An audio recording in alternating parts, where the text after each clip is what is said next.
Metode simplex. Apa sih metode simplex?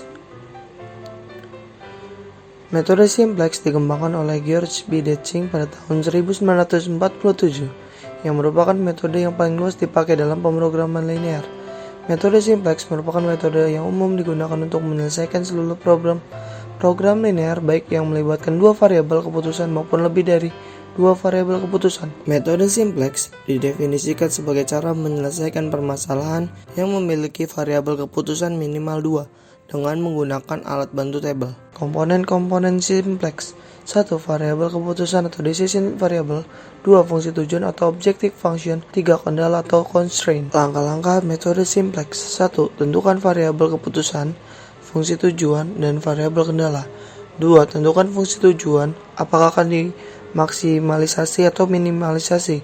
3. Formulasikan faktor kendala yang ada dalam bentuk matematika. 4. Ubahlah fungsi tujuan dan variabel kendala menjadi fungsi inklusif dengan cara menggeser semua Cn Xn ke kiri. 5. Susunlah persamaan yang diperoleh ke dalam tabel iterasi. 6. Tentukan kolom kunci dan baris. 7. Tentukan persamaan baru atau baris kunci baru. 8. Tentukan persamaan baru selain NBBK. 9. Masukkan nilai-nilai baru ke dalam tabel iterasi 1.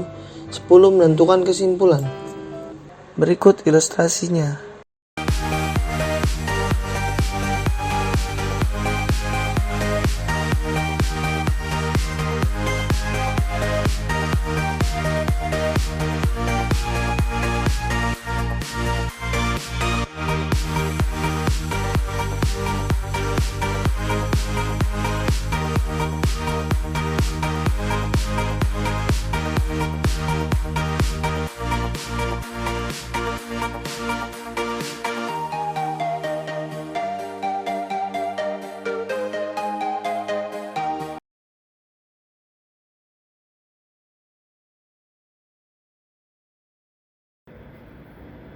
Grace, tolong kamu ke ruangan saya sekarang ya.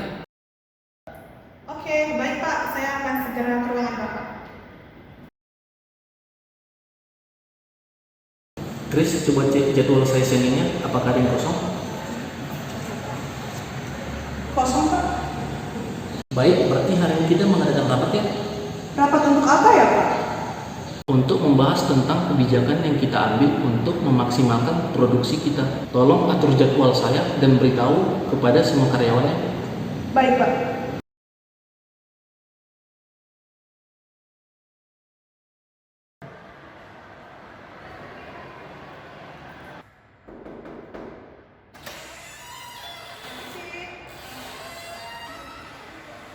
Bu Vera, kita hari ini akan rapat. Tolong sediakan data-datanya ya untuk mengenai tentang produksi kita. Baik Bu, akan segera saya siapkan.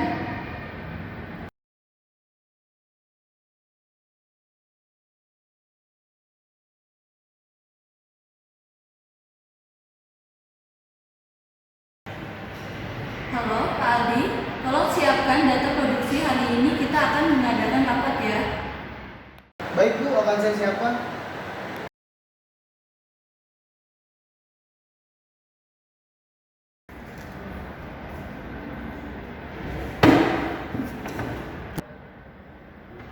Oke, baik, langsung saya mulai ya. Selamat siang semua. Siang Pak. Hari ini kita akan membahas produksi kita yang kurang efisien ya. Baik Pak, menurut saya memang produksi perusahaan kita kurang efisien Pak. Perlu banyak produk yang kita harus kurangi atau mungkin kita menambah produk lain untuk diproduksi Pak, agar produksi perusahaan kita lebih efisien, agar laba dari perusahaan kita dapat meningkat. Dan Pak Aldi akan menjelaskan bagaimana laporan keuangan produksi perusahaan kita Pak. Jadi Pak, untuk memproduksi muk keramik dibutuhkan 80 piece keramik, 40 pewarna, dan 40 menit waktu pencetakan dengan keuntungan sebesar Rp2.800.000. Lalu ada piring keramik dibutuhkan 60 piece keramik, lalu ada 35 pewarna dengan waktu 25 menit waktu pencetakan dengan keuntungan Rp2 juta. Lalu ada vas bunga dibutuhkan 70 piece keramik dengan 60 pewarna dengan waktu sebanyak 90 menit waktu pencetakan dengan keuntungan sebesar Rp2.400.000 dengan maksimum produksi keramik sebanyak 2.800 piece. Lalu untuk pewarna 1.600 liter dan untuk waktunya Pak pencetakan selama 2.400 menit. Segitu Pak. Menurut saya Pak, kita harus mengkonsultasikan perusahaan kita kepada jasa konsultan Pak. Ide yang bagus. Chris, tolong carikan konsultan yang terbaik ya. Baik Pak.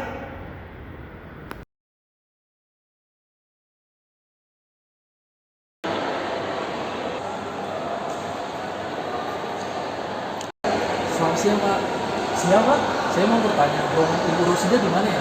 Oh, mari saya antar dan ikut saya. Baik, Ibu Bapak silakan nanti ke lantai 5. Nanti ketemu Ibu Rosida jam 4. Baik Pak. Kasih Pak.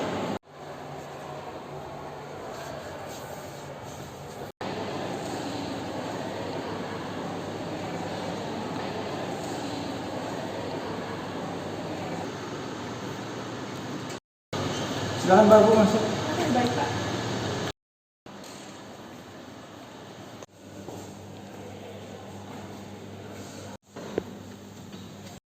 Perkenalkan Pak, nama saya Rosida, saya dari konsultan Berjaya.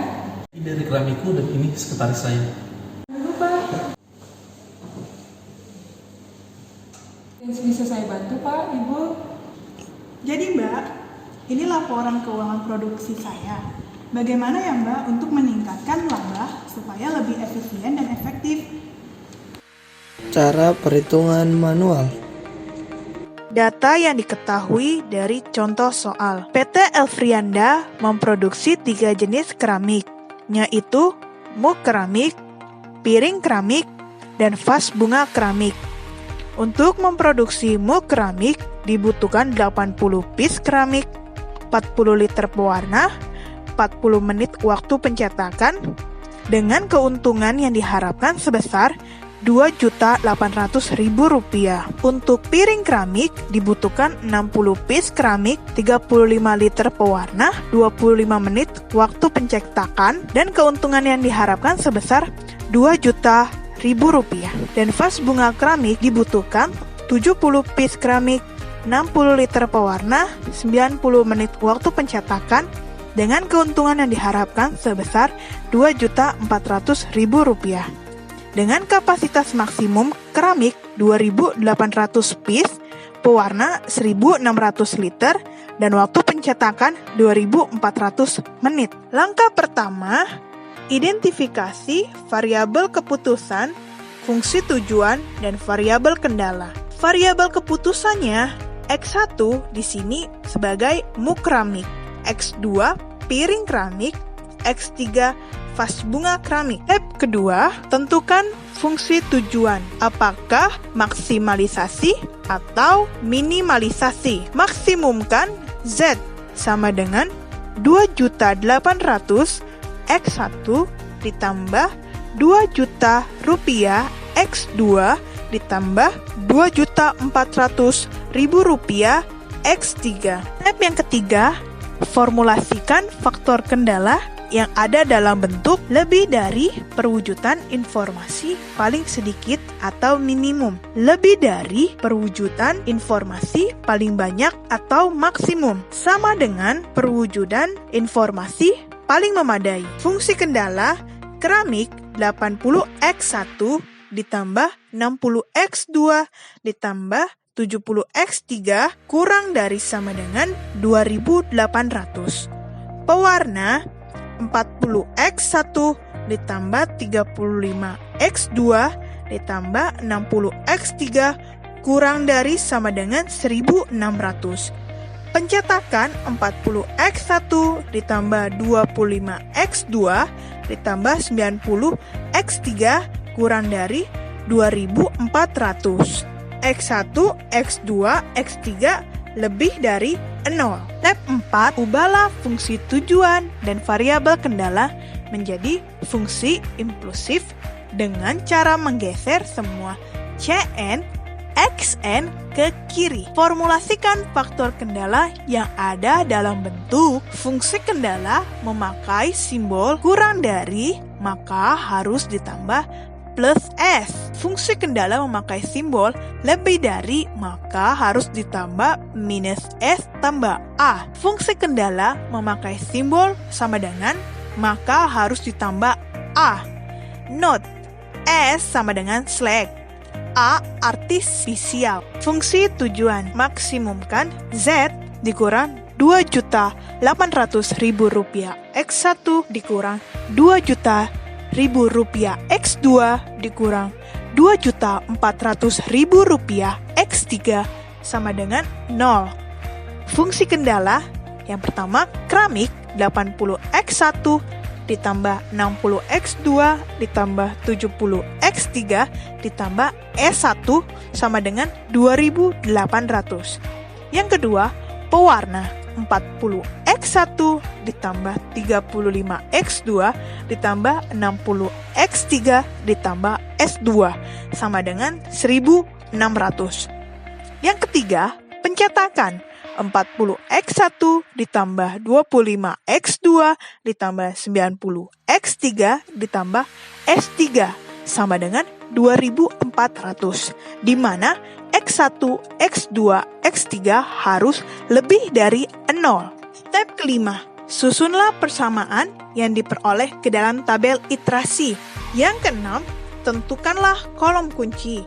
Kolom kunci ditentukan berdasarkan nilai yang paling besar negatifnya dan dari nilai yang berada pada baris fungsi tujuan Z pada tabel simplex. Step yang ketujuh, tentukan baris kunci. Baris kunci ditentukan dengan membuat nilai perbandingan antara nilai kanan dengan nilai pada kolom kunci dari setiap baris kecuali baris fungsi tujuan. Baris dengan perbandingan yang terkecil akan berperan sebagai baris kunci.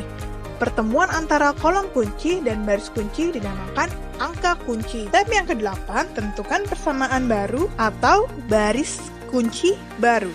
NBBK. S1 akan menjadi X1. NBBK X1 ada X2, X3, S1, S2, S3, dan NK. Lihat di sini, masukin nilai pada baris S1 ada 80, 60, 70, 1, 0, 0, dan NK-nya 2.800. Dibagi dengan angka kuncinya. Angka kunci itu adalah pertemuan antara kolom kunci dengan baris kunci. Nilainya 80. Dibagi dengan 80 semua. 80 dibagi 80, 1. 60 dibagi 80, 3/4. 70 dibagi 80, 7/8. 1 dibagi 80, 1/80. 0 dibagi 80, 0. 0 dibagi 80, 0. 2.800 dibagi 80 sama dengan 35. Step 9. Tentukan persamaan baru selain NBBK. Ada Z. Z di sini nilainya sebesar minus 2.800.000, minus 2 juta, minus 2.400.000, 0, 0, 0, 0. Nah, dikalikan dengan angka kuncinya di sini sebagai minus 2.800.000 dikali dengan NBBK-nya. Ada 1, 3/4, 7/8, 1/80, 0, 0, 35. Lalu kalian kalikan angka kunci dengan NBBK-nya. Minus 2.800.000 dikali 1, minus 2.800.000 dikali 3/4, minus 2.800.000 dikali 7/8, minus 2.800.000 dikali 1/80, minus 2.800.000 dikali 0, minus 2.800.000 dikali 0, minus 2.800.000 dikali 35. Hasilnya yang sudah tanda kurungi. Lalu setelah itu kalian kurangi nilai Z tersebut dengan hasil yang sudah dikalikan. Minus 2.800.000 dikurang minus 2.800.000, 0. Minus 2 juta dikurang minus 2.100.000 hasilnya 100. Minus 2.200.000 dikurang minus 2.450.000 hasilnya 50. 0 dikurang minus 35.000, 0 dikurang 0, 0, 0 dikurang 0, 0, 0 dikurang minus 98 juta, 98 juta. S2 40, 35, 60, 0, 1, 0, 1600. Bisa dilihat, dia dikalikan dengan pada kolom kuncinya. Di sini S2 kolom kuncinya ada 40. 40 dikali dengan NBBK-nya. 1, 3/4, 7/8, 1/80, 0, 0, dan 35. 40 dikali 1, 40. 40 dikali 3/4, 30. 40 dibagi 7/8, 35. 40 dikali 1/80, 0,5. 40 dikali 0, 0. 40 dikali 0, 0. 40 dikali 35, 1400. Setelah kalian kalikan, kalian kurangi dengan S2-nya. 40 dikurang 40, 0. 35 dikurang 35. 60 dikurang 35, 25. 0 dikurang 0,05 minus 0,5.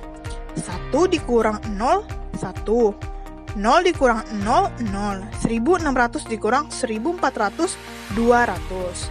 Untuk S3-nya 40, 25, 90, 0, 0, 1, 2400 dikali juga dengan 40 pada kolom si S3-nya. 40 dikali 1, 40 dikali 3/4, 40 dikali 7/8, 40 dikali 1/80, 40 dikali 0, 40 dikali 0, 40 dikali 3, 5. Hasilnya 40 dikurang 40, 25 dikurang 30, 90 dikurang 35, 0 dikurang 0,5, 0 dikurang 0, 1 dikurang 0, 2400 dikurang 1400, F ke-10. Masukkan nilai-nilai baru ke dalam tabel iterasi pertama. Bisa dilihat tabel di Z-nya semuanya sudah nilainya positif. Maka tidak perlu diiterasi lagi. Bila masih terdapat negatif pada baris Z, maka langkah selanjutnya ulangi langkah mulai tab 5, menentukan kolom kunci, baris kunci, dan NBBK. Bisa dilihat analisisnya, keuntungan yang diperoleh PT Elfrianda Keramik adalah sebesar 98 juta dengan memproduksi 35 mug keramik tanpa memproduksi piring keramik dan vas bunga keramik. Cara perhitungan menggunakan software. Pertama, kita klik DOSBox-nya sebanyak 2 kali.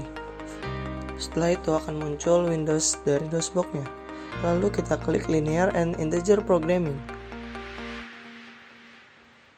Setelah itu, kita klik File, lalu pilih New Problem, lalu isi problem title dengan nama perusahaan. Setelah itu isi number of variable, karena kita mempunyai 3 variabel kita isi 3, dan number of constraint kita isi dengan 3.